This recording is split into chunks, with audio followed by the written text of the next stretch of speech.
All right, I'm here with Roderick Adams. We are here after the opening day of the 49ers season.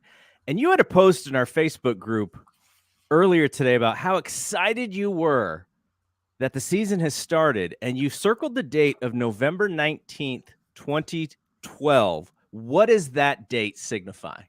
That was Cap's first start Yes. as a 49er in Chicago. And while obviously I'm excited about every 49er game, Sure.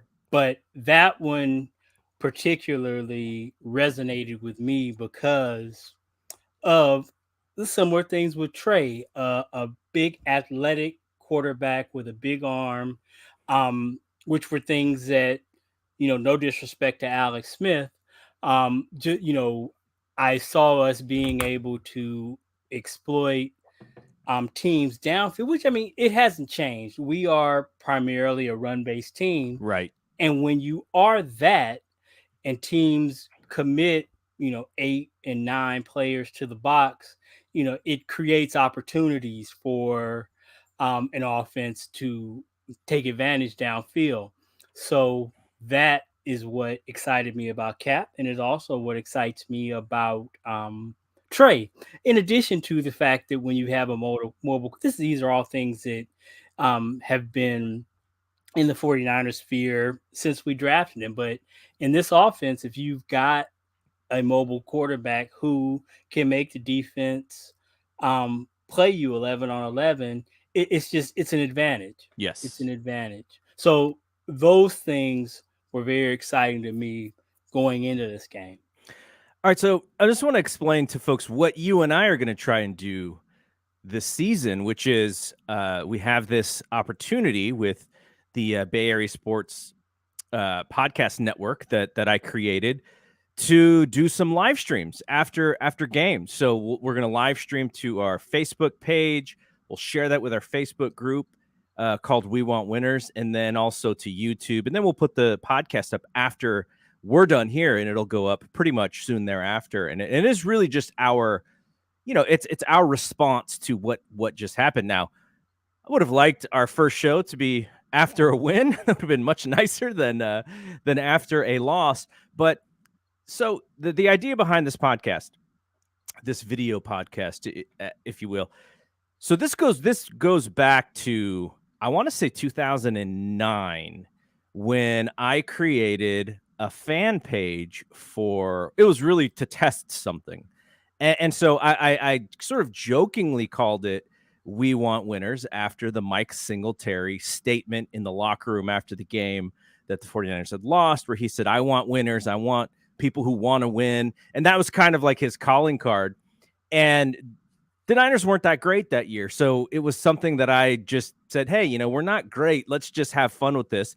And all of a sudden, so many people started to follow this page, you included. I don't remember exactly when you came in, but so this is going back now, 13 years or so that this page was available. I then changed it to a group. The page thing was a little bit, it started to become hard to moderate. So I made it a little bit more of a private group. So this podcast sort of is an ode to those old Mike Singletary teams when the Niners weren't that great. And we were just sort of, living the games and hoping that they would be good. They had a lot of talent. And ultimately, Harbaugh regime comes in, then Shanahan and where we are now. But that's sort of that's the name behind the podcast, just in case people were wondering what We Want Winners means. Okay, Rod, I was telling you before we did this that I kind of wanted to break it down in like themes, like what were the reasons for things to happen as they did. And it's easy on a game where it's pretty clear that the Niners were the better football team and still lost the game. It's hard to come up with some positives. It's easier to come up with the negatives because you're sort of upset as a fan. But we're going to be balanced. We're going to talk about all the things that happened positively and negatively. But I think, and this is my first theme, is really where the game swings is all of a sudden there was a little bit of penalties. There were some undisciplined things that happened on the field. And I was chatting with a Bears fan, a buddy of mine. And I was telling him, like, the only real difference in the first half of this game is that the 49ers had excellent field position and the Bears didn't. The Bears were backed up against their end zone a lot of the game. I think it was like the 49ers start position was like on their 40, and for the Bears it was like on their 12 or something. And I told him, I said, look, the Bears have an opportunity to kind of change that in the second half because, you know, it's a new half and you start with the kick and it just becomes a different game. And that's kind of what happened. But what did you see out there when it comes to what the defense was doing in the first half based on what they were doing in the second half? And I think some of this is also going to be about how the Bears offensive coordinator sort of changed their game plan up, because Fields was utilizing Fields to get extended time to do stuff with plays as well. But what did you see as far as the difference in the first and second half? Well, coming into the game, I've got in my notes the three things that I was focusing on was pass rush, run defense, and turnovers. And in the first half, especially, they really, we were, first play of the game, Kinlaw, busts loose and gets a real quick pressure. And then, it's going to be the theme all year. You can't block Nick Bosa. So those things were working, and there was nowhere for them to run either. They were really playing well. And I think, like you say, the adjustment that they made was to use Fields' mobility and for him not to be, 5 to 7 yards deep where they could find him. And they found some stuff with that. Also, you have to acknowledge that, that busted play where Ward loses. I forget who the receiver was. Dante Pettis. It was the Dante Pettis revenge game. That's right. It was the revenge game. When he loses Dante Pettis, I mean, clearly that's a busted play, but I mean that was huge. That was huge.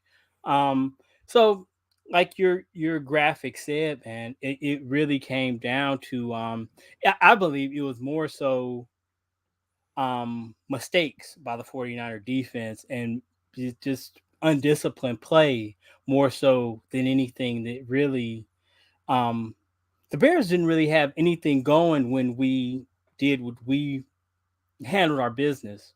So yeah, that's really what's frustrating about this loss. Is, I mean, what was it, over 100 yards and over 100 penalty yards? It's hard to win that way. Especially, it's really hard. It's just really hard to win that way. Yeah, the Niners were 12 of 99 in penalties and yardage. And so quickly, shout out to Robert Ramos, who is checking us out, who is also in our group. Also, Shelvin Murphy, our guy, who is one of the big guys in our chat, in our group. He's always one of the posting, stalwarts. Yeah, he's always posting news and updates. Sometimes he beats me to stuff, and I'm like, what the heck? And then I think, oh, yeah, well, if I have Shelvin, then I don't have to always be posting. So thanks to both of those fellas for checking in. Okay, so when I say undisciplined, I'm not saying they're reckless. I'm not saying they were not playing within the system. What I mean is on this field, which, as we saw, there was horrific conditions, and with this refereeing crew, which was they were there to call everything that they saw. I think the 49ers, who are so talented on defense, needed to understand that a little bit more and stop trying to make that giant play and just hold serve. Because when they were holding serve, they were backing the Bears up in their own territory. Look, David Montgomery, 17 carries. How many yards do you think he got? 50. 26. Whew. 26 yards for That's the a rough guy, day. right? And so if that is what your defense is able to do, then just continue to play that way. And those penalties, and they started to tack up really in the second half. All those penalties did was give the Bears life, because if the Niners would have just played their normal defense, make the play when it was in front of them, we had an interception Hufanga had an interception. It looked like everything was going right for them. And it was almost like they sort of started to think, oh, we can make some of these big plays because that's where the game is going. We've figured out this offense. And then a penalty here, a penalty there. There was the Gibson dropped interception, which is what helped create that moment with the Dante Pettis revenge game. He doesn't drop that pick. Maybe he just catches it and stays on the ground instead of trying to catch it and run. All those different things. This is not blaming him. It was a great play. It was a great play for him to break on that ball. But all of those things sort of add up to giving the Bears life when they didn't have any life. They were right. They looked like nothing in the first half. And it's so funny because I'm, again, talking to my buddy who's a Bears fan.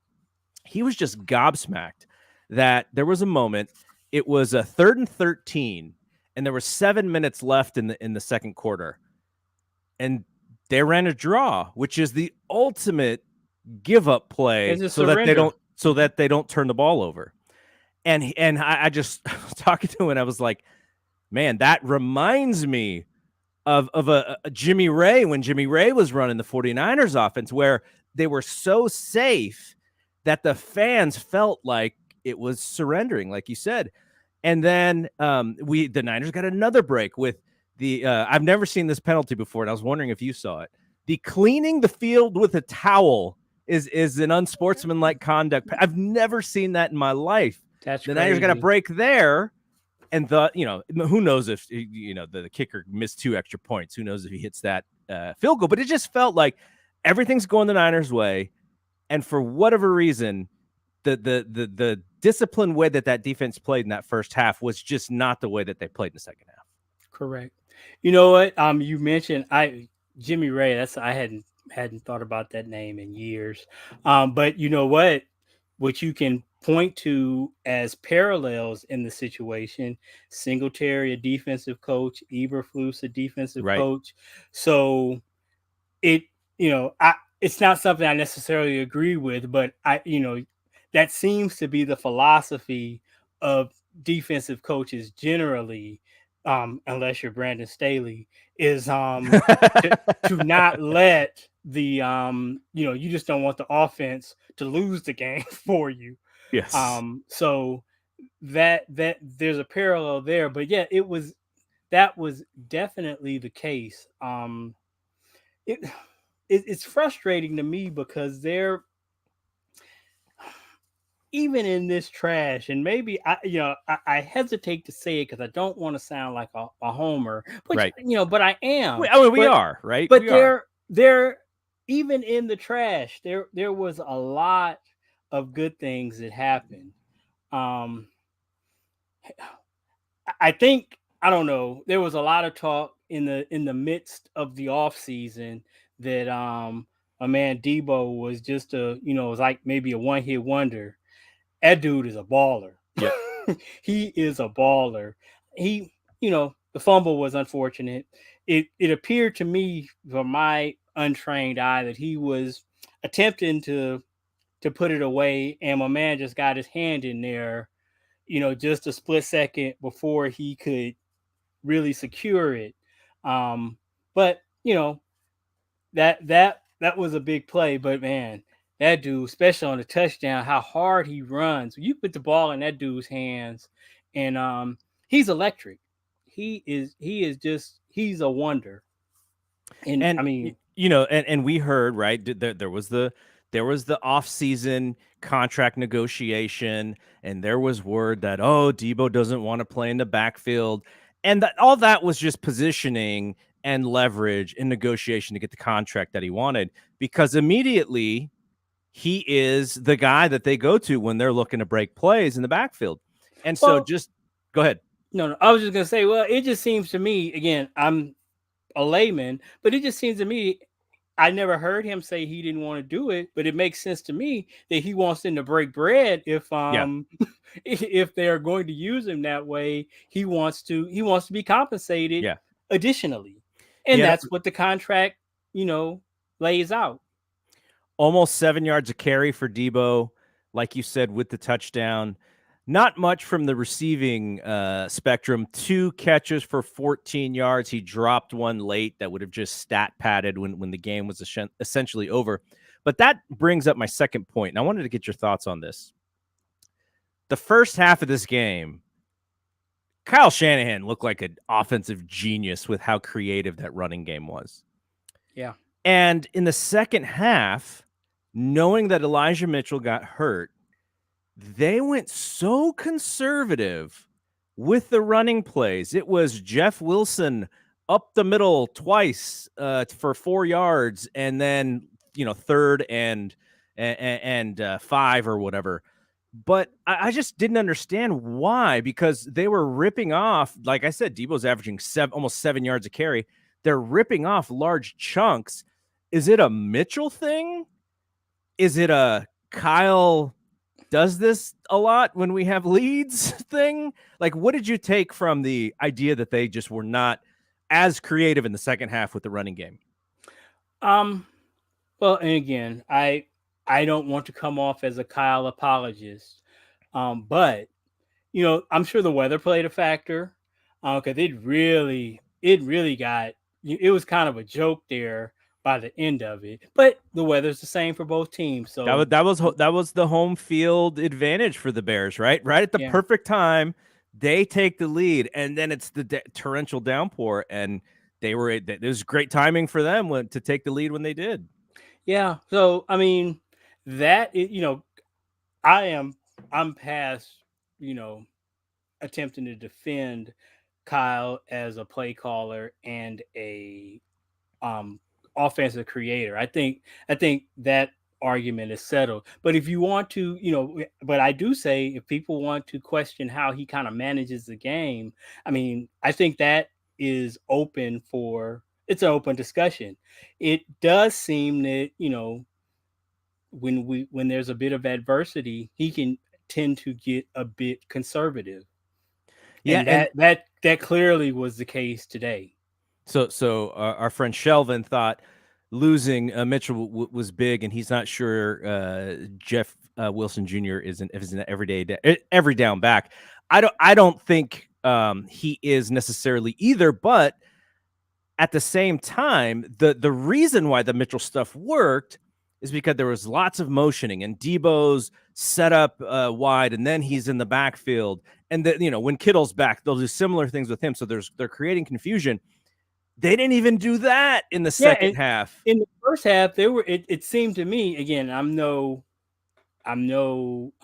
scheme guru, but it seemed like, but you pay attention more than most. So on a couple of those plays, it looked like Ayuk was playing that Kittle role in terms of the motions and whatnot, and he was in a lot of that run action, which it was awesome to see. It was, like you say, it was night and day, from the first half to the second half.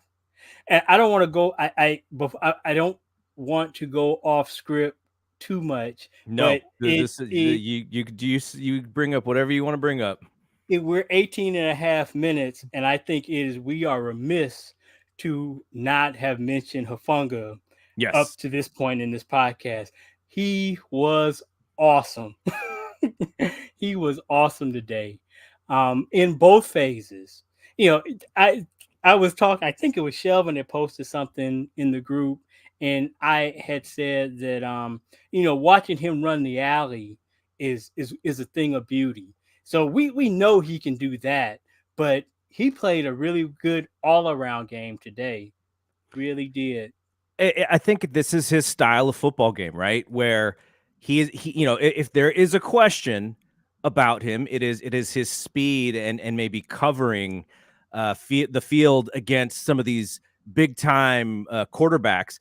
And Fields he really didn't have an opportunity to do that, for one. So right. Hufanga was able to kind of prey on the run, and his timing and his being able to steer Fields away from where he wanted to go and bring him back. All of that stuff was awesome. And he had 9 tackles, 2 assisted. He had the 1 interception. No other 49er had more than 4 tackles. So that shows you how much around the ball that he actually was today. Now we'll see. I think there will be some moments during the season where people are going to go, oh, he's exactly who we thought. He's going to get beaten coverage and he's going to get beat. And some of that stuff is going to happen, but he also has a nose for the football, That's and for he showed sure. that today. Yeah, I mean, I believe that will be the case too. That if you can get him isolated on somebody in the slot, I think that's a matchup that as a offensive play caller, you're feeling pretty good about play in and play out, depending on who your slot receiver is. So we'll still have that to figure out. But it was a great start of the season for him, which for someone whom was definitely one of our question marks coming into the season. Sure. Young player. I think he made his big moment. He got on at least 49ers fans' radar in the Green Bay game last season. For And sure. I think that was a special teams play. So, Yeah. but yeah, you notice him when he's on the field, which is tremendous. So Justin Candelaria, who is also in our group, he said the NFC West is 0-2 so far this year. Very big possibility 0-4 by the end of week 1, which is a little rough considering the Rams were the Super Bowl champions and the Niners were in the NFC title game. Yeah, that it's possible though. Because I don't think Seattle's very good, and then I'm Yeah. not even sure who the Cards Arizona is play. playing Kansas City. Oh yeah, that's so. I mean, you can play well and lose that game. Oh yeah. So Oh yeah. so the 0-4 start would not sitting here right now. If you were to give me a prop bet on it, I would probably take the 0-4. Yeah. So and not that we're gonna sit here and try to make what we saw as a very poor ending to that game sound any better, but I don't know if you saw Kyle Shanahan's quote after the Rams lost on Thursday night. He was kind of taking a little shot there, being like, "Yeah, I enjoyed what I saw." Now Rams fans are going to say, "See, this is what you get. You're making fun of our loss, and then you guys go into Chicago and lay an egg." But the competitiveness between these two teams is going to exist all year long. The Rams and the 49ers are two of the more talented teams in the NFC for sure. And look, this 18-week season or 18 and 17 games, a lot of football left. We know what it was like last year in the middle of the season where it was like, Niners are going to be 500 again. And then they go on a run and then they get in the NFC title game. So they're not, you can't really you can't tell the narrative of the whole season after week 1. There's a lot of football left to be played. Either way. Okay. All right. So my next note here for you. I thought for 3 quarters, Trey Lance played about what they would have wanted him, how they would have wanted him to play. He did not look shook. He looked like he was in control. He was, running this creative running game, and there were moments where, he could have said, "Oh no, I'm taking this one," in some of those, but he played within the system. In that fourth quarter, when you're all of a sudden down by 9, your defense has sort of let you down. Though, again, like we said, that also hats off to the Bears for being able to realize, okay, now we have some field position here. Let's show what we have, and using Justin Fields in a way that Kyle didn't really use Trey today. With a little bit of play action and rolling out and allowing him to use his legs. And then, taking advantage of the Niners' aggressiveness of some of those penalties. If we are going to ask Trey Lance to come from behind in every fourth quarter down by 7 or more, it's not going to be that great. I don't think he is ready to be that guy. But with a balanced attack, with the defense playing well, with him having to make some key third down throws, I thought he played pretty well. But again, you put him in that spot in the fourth quarter, playing in the weather like he did. I didn't want to see him fail, of course, but I didn't really have faith that was going to be a moment for him to shine. I thought he was shining when the team was shining throughout those first 2.5 quarters or whatever. I think it goes back. Part of it goes, and again, I want to continue to preface this. I I am an acknowledged Trey stan, so I'm pretty much always going to see a glass half full. So, but with so I want to temper that, but I do agree. Going back to your first point, I think that a creative run game helps him, and it Yes. makes him much more effective if you are, within th- I think he, as we go forward, we will see that he shines brightest when in the midst of the other creativity of things happening, and creating situations where he can kind of get lost in the whole thing and just make plays. And Kyle is going to scheme him up 4 or 5 just completely open looks every game. And if he can, especially when they're deep looks, even if he's only hitting on half of those, and we can get huge chunk plays. Um, I've said it before. I'll take, you know 60 63% completion rate if we are attempting, if 25 percent of those attempts are 20 plus. I like that math. So, and he had 6 today, 6 plus attempts, which I mean is, I think, if what am I don't have a calculator, but out of 28, I think that's right around, that's close to 25%. Yeah, it's a little under 25%. Yeah. So, I mean, that's kind of, I think if you can be there, that that puts you right up amongst the league leaders for the past several years. So that was a positive. And another positive, as you mentioned, I really like the way he did a good job of, when things did get muddy around his feet, he wasn't looking to just duck his head and run. He tried to stay alive as a passer for as long as he could. So, and that's a good thing to see from a young quarterback.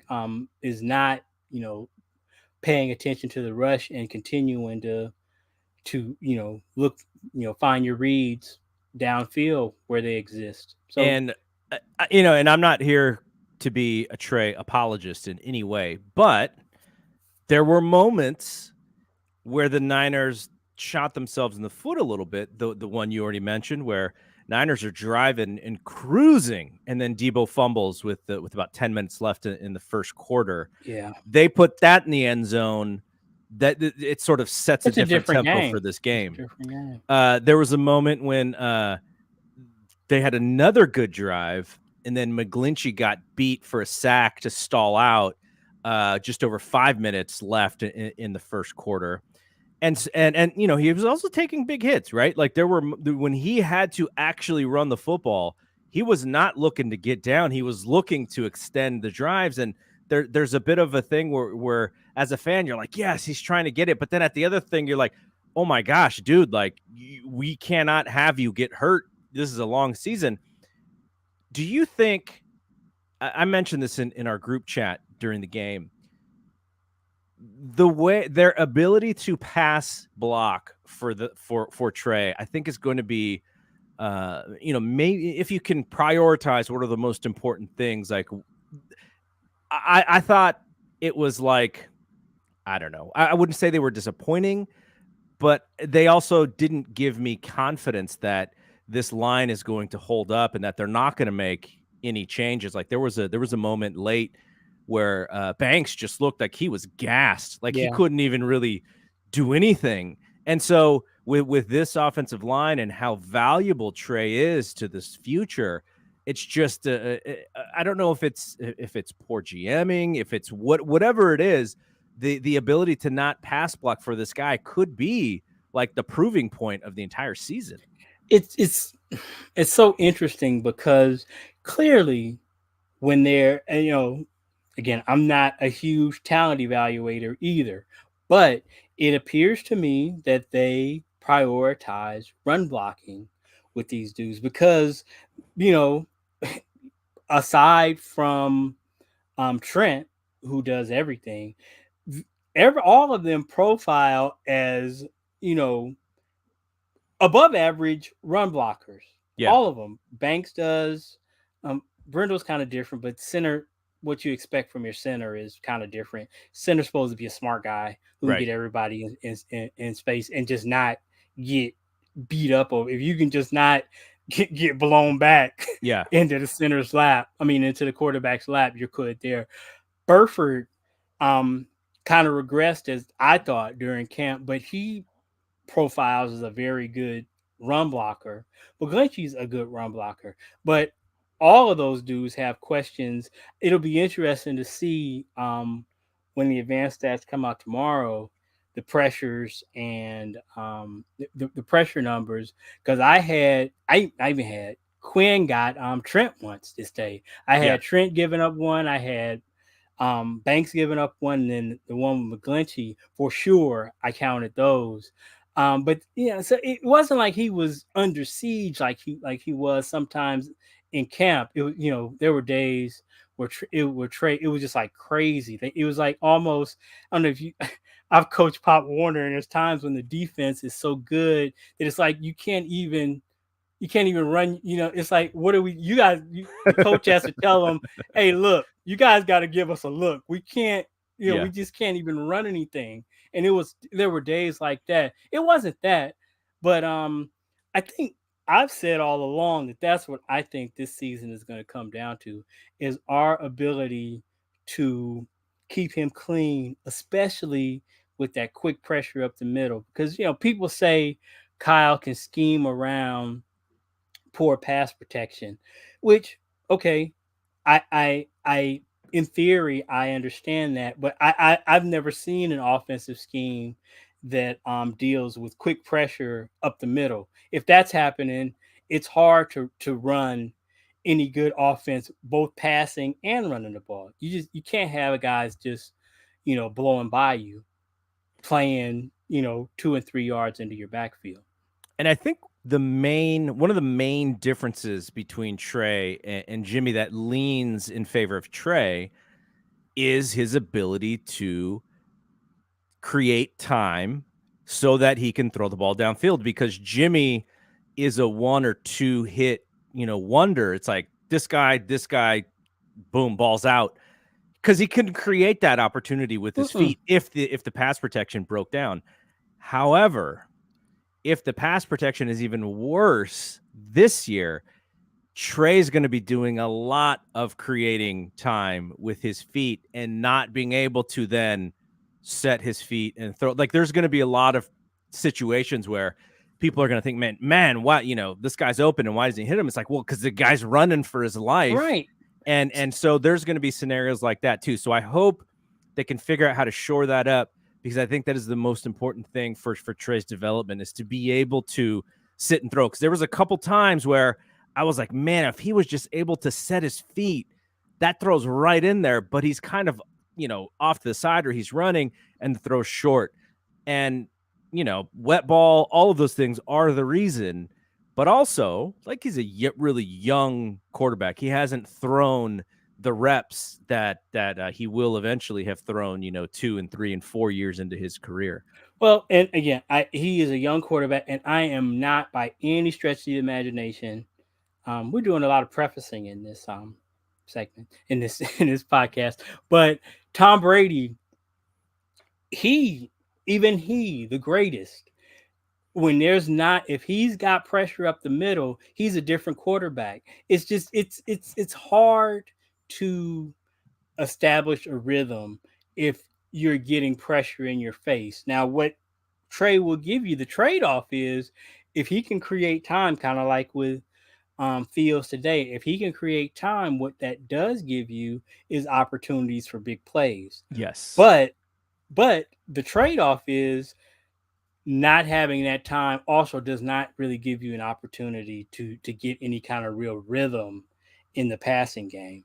So you'd prefer to be able to, like you say, have him be able to set his feet and, you know, make the throws that are there rather than having to run for his life and try to, you know, kind of create something like Favre-like kind of situation. Right. It's, you know, If you were to look at the stats from both quarterbacks, Trey 13 for 28, 164 yards, one pick, and Justin Fields 8 of 17, 121 yards, two touchdowns, and one pick. Trey was 13 for 54 on the ground. Justin Fields was 11 for 28.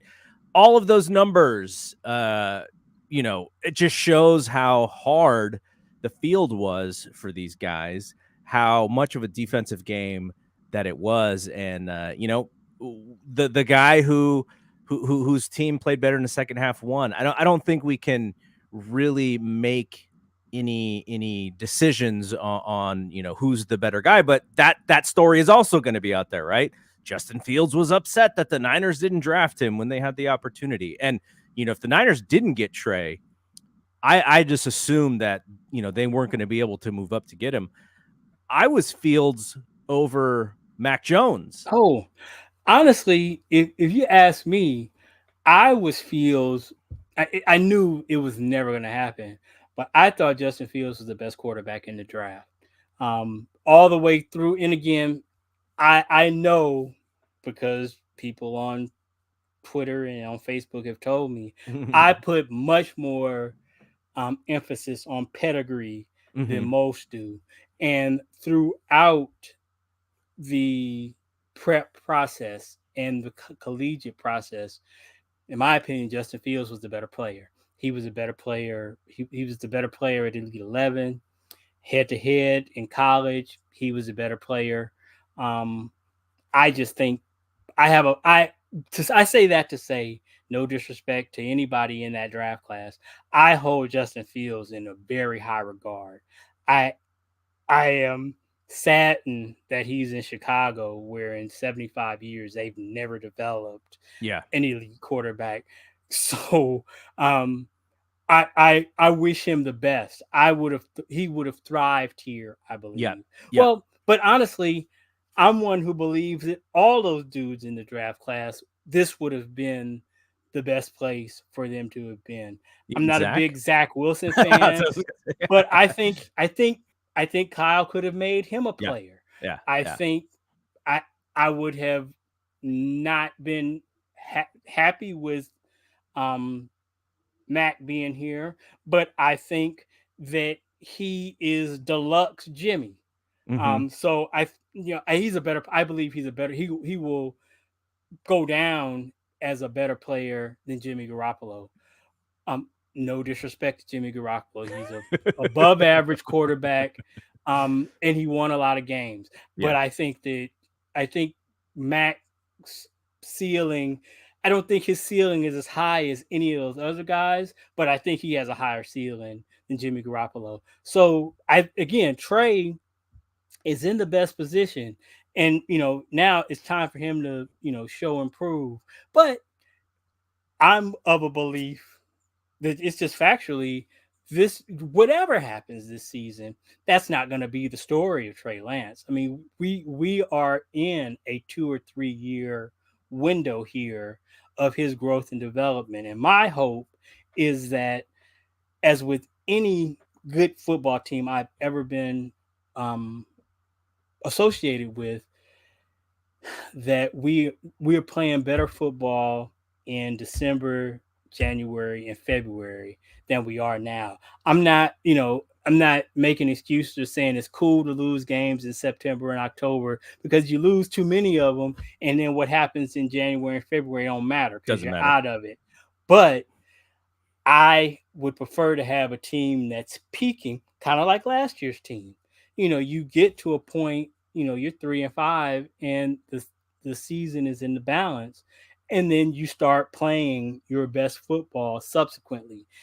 I'm not saying I want us to start 3-5, but I'm more concerned about a arc of progression than I am necessarily about you know I don't want to say wins and losses, because that's what it's about, but I would like to see a progression. I like to see Trey and the whole team. I like to see us getting better. And so the goal is to be better next week than we were this week. And if we can do that, there's clearly a lot that we need to clean up on both sides of the ball. So I'm hoping to see, and I think we'll look back and this will be one that we kind of like the Tennessee game last year. We'll be like, man, we should have had that one. We would have, we were the better team. We should have had That that one. that that might be the most frustrating game of last season, I think. Yeah. You know why I remember that game well? It was in December, right? Mm-hmm. It was my sons and I. It was our trip to Chase to see the Warriors play Memphis, Mm-hmm. and that was a great basketball game. Steph and Ja going head to head, but we were trying to watch it on the phone at the same time, and just to see them fall apart like they did after being ahead, and you're just like, ah, they're doing well. And then they sort of give it away in the second half. I agree with a very disappointing game. Okay, a couple of quick hitters before we get out of here, and thanks to everybody who's hanging out here with us, whether it's on the video feed or in podcast form. So the defensive line, this vaunted defensive line, looked like world beaters in the first half, and then in the second half, almost nowhere to be found. Like there was a couple of times where I was like, "Is Bosa hurt? Like where is he? Like I'm not seeing him on the screen." Do you think that is more about Chicago figuring out how to keep Fields off the ground, or does that have something to do with what the Niners were doing? Because I was starting to go, maybe they're just on the field way too much in the second half.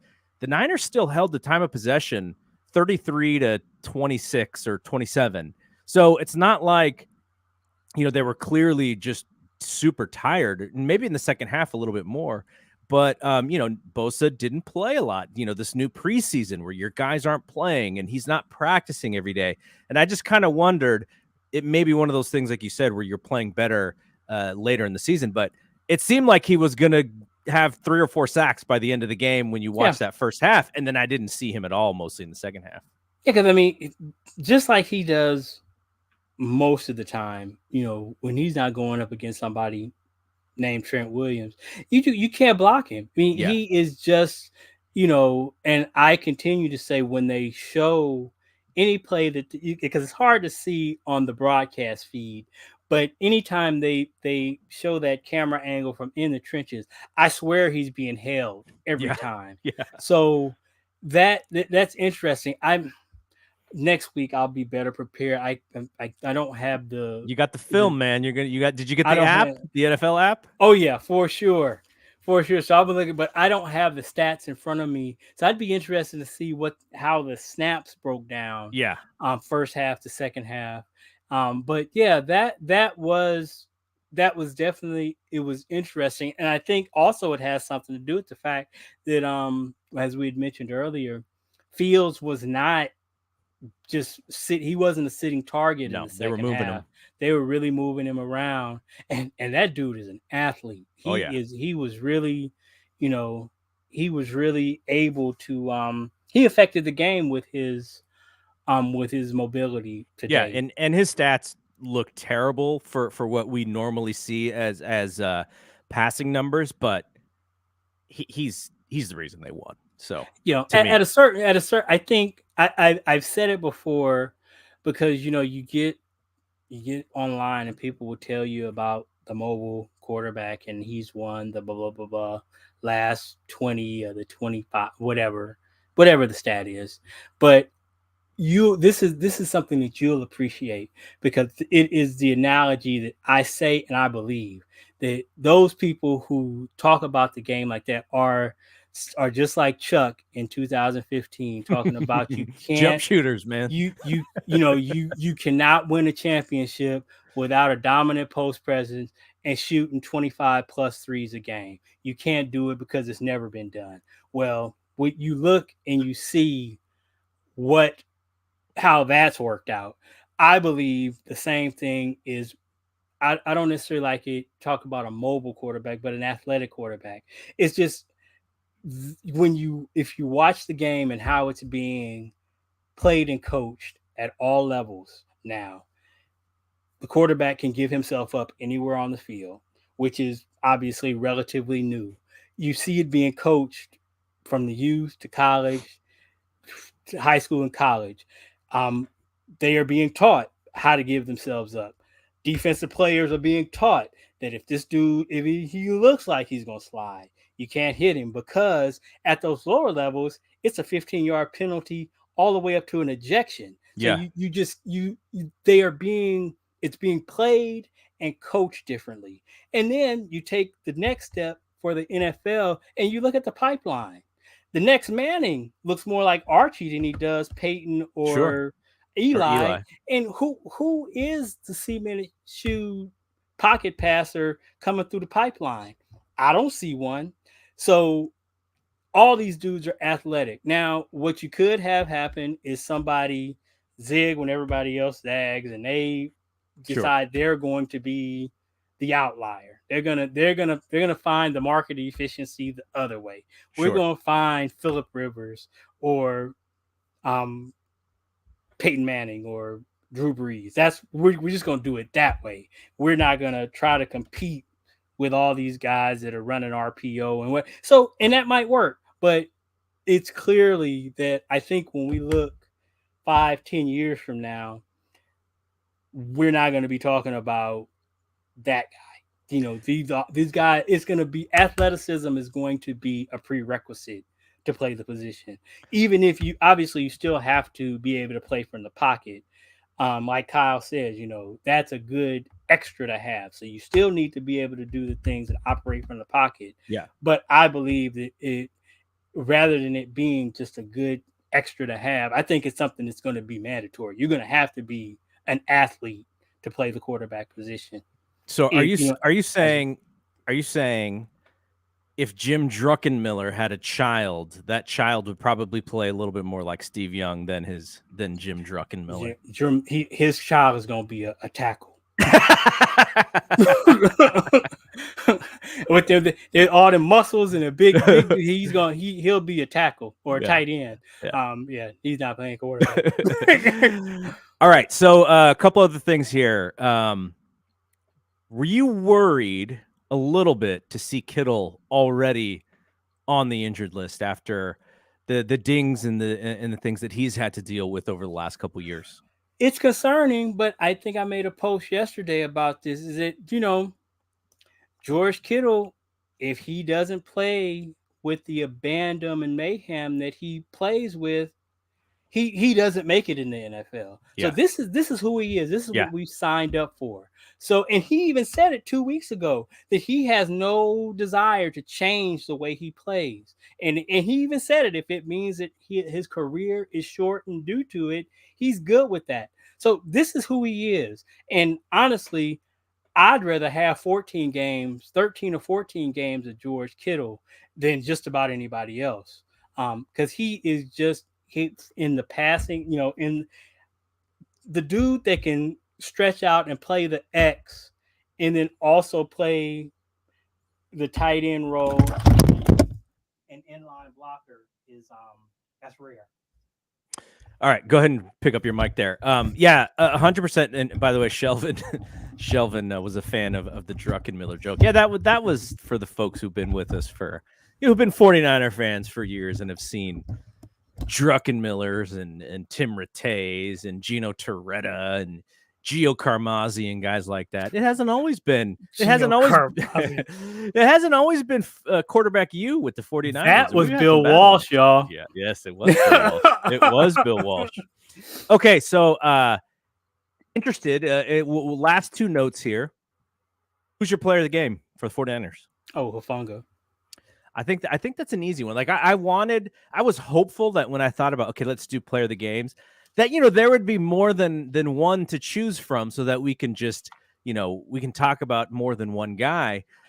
If Debo doesn't fumble, I think he's there. The other one that I wanted to just bring up, he's not player of the game, but for someone who doesn't have great speed, Juwan Jennings does get open for them, especially on third down. So I really like to see that. And he may have, he may be a little bit of a safety valve for Trey as well, because bigger than everybody out there, and you just, you throw it to him, and he's just so tall. Does he remind you of JJ Stokes a little bit? A little bit. He's a tough dude though, and he what he brings to the run game. He's a good blocker, and he just always seems to be open. So yeah, I mean, and he's big and physical.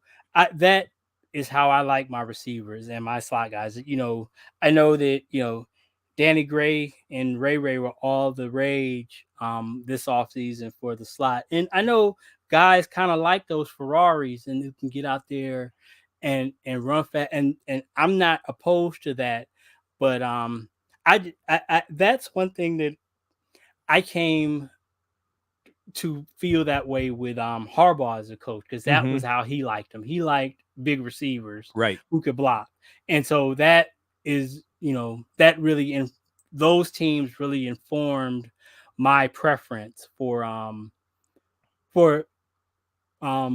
receivers, not only receivers, but just a style of play. Because I grew up watching, a West Coast style of offense where we were just kind of throwing it all over the place, and the short passing game was kind of the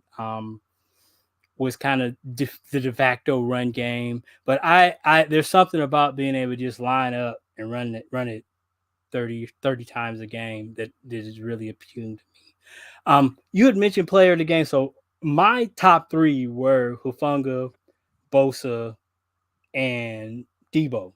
So, and clearly to me, this one it was pretty easy. Yeah. But if if Bosa had played the second half like he played the first half, he might have you know been a serious candidate. But he, like you had mentioned, I don't want to say he disappeared, but he wasn't nearly the factor in the second half that he was in the first.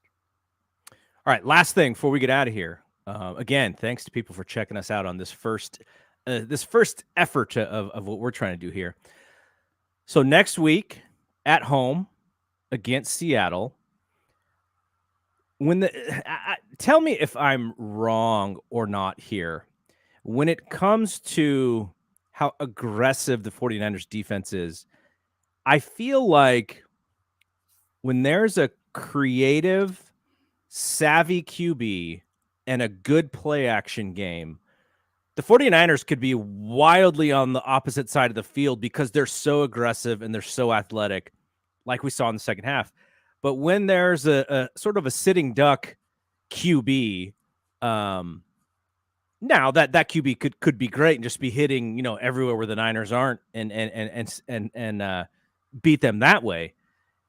But I look at Seattle and who's playing quarterback now versus who used to destroy us previously. Russell Wilson. I don't know if I've ever seen a guy play better against the 49ers in my lifetime than If Russell I Wilson. if I had $100 for every time, especially if you were here, those defenses we had, during that Harbaugh, those Fangio defenses Yeah. were terrors. Yeah. If I had $100 for every time we defensed it perfectly, and then Russ, boop, 15 yards, those are just backbreakers. Not just for the first down, but they're just demoralizing. You've Yeah. done everything that you set out to do, and then this dude just makes a play and beats you. And that Russ, he was good for that. He was good. Geno Smith, not so much. Okay, Drew Lock. Drew Lock. Thing about Drew Lock is I saw Drew Lock at LSU when he was at Missouri. This dude, um, he is everything you want. When you get off the bus, when you watch him in practice, he is great until the game starts. And then it's something completely different. So maybe he got up there and it was the same thing in Denver. He just, I don't know. It's like he like airlocks. So he has all the tools. Mm-hmm. He just doesn't seem to be able to make plays when you need him to make plays. And he's in a new situation and maybe it changes, but I'm not confident that I'm sure I'm positive if Jimmy Garoppolo wanted to be the quarterback in Seattle, he would be, because those dudes, they just aren't it. Yeah. They just And, aren't and it. and so I make that point to say I think the defense is going to bounce back next week because there's not going to be as much of a worry for the quarterback being able to extend plays, and they can kind of pin their ears back a little bit and just go. And we'll see. I know Ward. He had kind of a really cheap pass interference call or Mm-hmm. holding call today. But they weren't able to attack him in any way. Mm-mm. So we didn't see that tested. I imagine next week and the week after, because then they're playing the Broncos. That guy Russ Wilson that we just talked about, he's going to be in our nightmares again. But I'm very interested to see how the secondary looks next week, because they weren't really tested this week. Mm-hmm. Fields was able to do a couple things, but what did he have, like 2 or 3 completions to wide receivers or something like that. Yeah. So ultimately, I think we'll see more next week and the week after. But from a pass rushing standpoint, I imagine they're sort of salivating at the idea that they're not going to have to chase another guy around as much, but then they're going to have to do it again in week 3. Yeah. Well, and I think we're going to see that there is a theme that, the way our team is built, is the offense and defense are symbiotic. If we're able to run the ball and control the clock, and then those guys can come out there, if we can limit the number of snaps that our defense has to play, and they can just go balls out on the snaps that they play, it's a different defense. As we saw in the last game before this one that we saw, they played 76 snaps against the Rams. Our defense really isn't set up to be out on the field that many snaps. We're not set up to be getting out snapped by 25, 30 snaps. That's just not how we're built.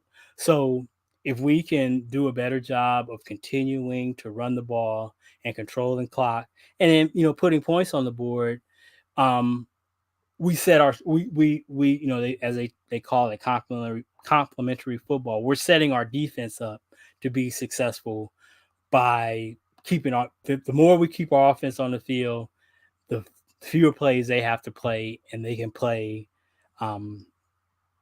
more efficiently and more aggressively. So I'm looking forward to getting home and beating up on the Sea Hags. I would like to think that if somebody gave Kyle Shanahan some truth serum, or as what does Jalen Rose call it, sodium pentothal or whatever. Mm-hmm. This is a Jalen Rose thing.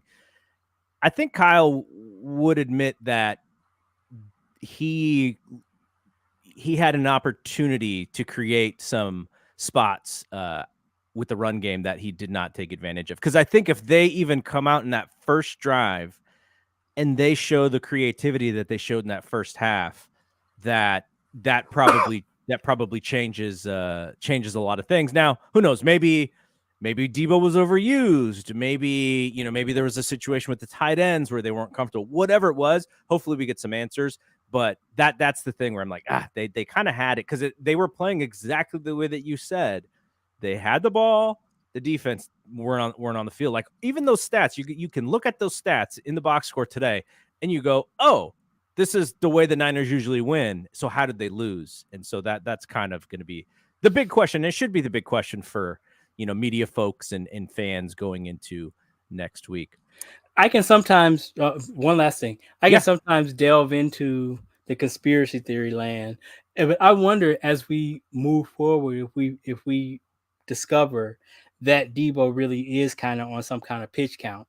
That would be Yeah. interesting. I don't know if they'll ever say that, but it'd be interesting to see as we watch his usage as the season goes along, if his carries stay right, or in a sort of a channel. That it'll just be interesting to watch as we go along. Around that 7-8 number. Right.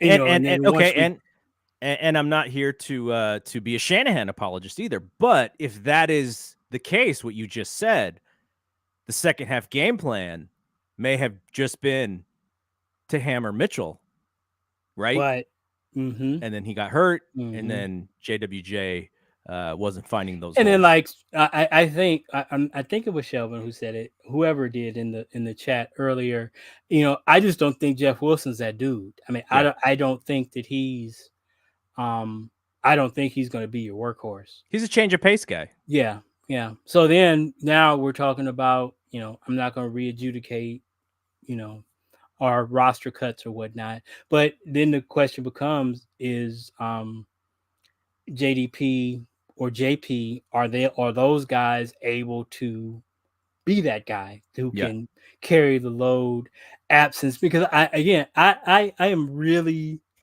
low to put tag labels on people, but we're starting to get to a point where, Elijah Mitchell kind of, you know, for as explosive as he is, he misses snaps. Yes. So you need to have somebody on the roster game day who can, carry the load. And if it And ain't gonna be Debo, then it needs to be somebody. they let Trey Sermon go, so he's not an option. Hey. Okay, so for folks wondering, Shanahan did make this note in his press conference. Malik Turner being active and Danny Gray not being active had everything to do with special teams. Same with Jordan Mason over Davis Price. So those are the reasons why those guys were active and the other guys weren't. Okay, so thanks to everyone for hanging out with us here. I really appreciated this, and obviously thanks to Rod. We've kind of been talking about doing stuff like this over the years, and now the technology has sort of caught up to what we wanted to do. So hopefully you enjoyed yourself, because I think you have really great viewpoints and opinions on football. And you're prefacing a lot by saying you're not, this and that, but you're a very smart football fan, and I like seeing your takes, and I like seeing the things that you say, because it's not always what the majority of the fan base will also say. So I like that about Well, what you I say. I just thank you. And I feel blessed to live in a time where, as fans, we have access to so much information. There are very, very, very, very smart people turning their intellect on football with advanced stats and things that, you know, I get it all the time. You're not a coach, you're not a GM. And I'm not trying to be, I'm just trying to be the best fan I can be. And we live in a time where we can be more educated about Yes, the game than GMs were 25 years ago, I believe. sure. I just think the access to information, and like you say, the technology allows you, as much as you want, as much time as you want to spend in a week studying this stuff. It's there to be, and there's so many smart people I really respect, their opinions that you can listen to and learn from. So that's all I do, and I'm always open to learning. And if Oh yeah. whoever can teach me more, I don't think that, I often say that the fan that only watches the game on the broadcast feed once and looks at the box score and comes up, oh, what I do? No, you're good. Oh, I'm still there. Yeah. Who comes up with his opinion, and me, who might spend 8-10 hours a week studying. If you put our opinions on the scale and weigh them, they are the same. Mm-hmm. But I know mine is, it's not just me opining. Right. It's a studied opinion. I'm Right. not saying that makes it more right than yours, but I take pride in reasoning out. And as long as my reasoning is sound, which most of the time it is, even if I end up being wrong, like I caught a whole bunch of shit, excuse me, You bunch could, of you could say stuff, don't worry about that. You can stuff throw in an S bomb every once in a while. for, you know, like it was like a ridiculous take that Jimmy Garoppolo would not take $6 million and be a quarterback too, um, because as a starter of NFC Championship team at 30 years old, no quarterback in that position had ever done anything like that. Yeah. So I ended up being wrong, but I think my reasoning was sound because it was completely unprecedented to happen. So that's just an example of me being. I completely admit I was wrong, but I think my reasoning was sound, and that's the position I try to put myself in, is just to make sure to do the best job I can to reason out my take. And right or wrong, I can live with that. But I appreciate you providing this platform to me, and because this is so much fun. It's kind of like, like I say, I spend, you know, and so those that don't know, I'm a dialysis patient, so I spend 12 hours a week sitting in a dialysis chair. So I use that time to watch film and study stats and stuff like that. And that's where my takes come. And most of the time I spend on Facebook arguing with y'all is when I'm sitting in dialysis, like as a captive audience. Yeah. So I appreciate you giving me you to use your platform to be able to kind of share these things, and kind of chop it up with somebody and share this. And I appreciate those who took the time to listen. And as you mentioned to me, and I'm gonna go ahead and throw it out there, if any of you guys got this set up and want to come in and join us, please do, because I love talking to 49er fans who are passionate, even if we disagree. I, I often say, and I get messed for it, that we aren't necessarily the smartest fan base in the world, but I tell you what, we are loyal. I'll Yeah. never question the loyalty of the 49er fans. We're a little I spoiled.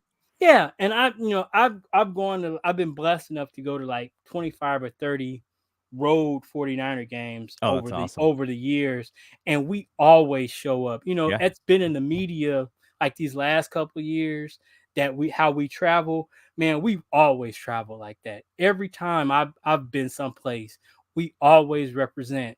And it's just it's good to fellowship with other 49er fans. Mm-hmm. And that's why I'm really pleased for this opportunity that we can come on after the games and commiserate or celebrate. And yeah, this was a tough one, but this is about this talking it out has kind of been kind of therapeutic. Yeah, that's what I felt. I was like, you know what? I don't feel that bad anymore, because when you talk it out and you reason and you understand the context, you're like, okay, there are actual answers as to why things happen, and hopefully they can figure out how to fix those things. But I'll end this show by saying, you've heard us talk about this Facebook group. If you are interested in joining the Facebook group, it is a pretty civil Facebook group. There's no bad actors. I don't allow trolls in my groups. So if you are interested in joining, the links will be in the video, in the YouTube video, as well as in the podcast feed. So there will be a link to the group if you want to come join us. I think we grabbed a couple today just from Twitter. And yeah, this is podcast in the Bay Area Sports Podcasting Network. We do 49er shows. This is the first one of this show. We have another 49er show called the Red and Gold Standard. They have their own YouTube channel and their own video show. So I just grabbed their audio, my buddy Zach Hernandez, and we're going to utilize their preview during the week in the feed. So they'll have the preview. You'll hear the Red and Gold Standard with Zach and Matt doing the preview of the game, and then you'll hear Rod and myself after the game. Now, there may be some times where Rod and I cannot exactly get to the stream right after the game is over, but we'll sort of set some expectations. There may be some late games where we're not able to go exactly after the game and we have to wait during the week or something, but we will keep you up to speed about when we are recording.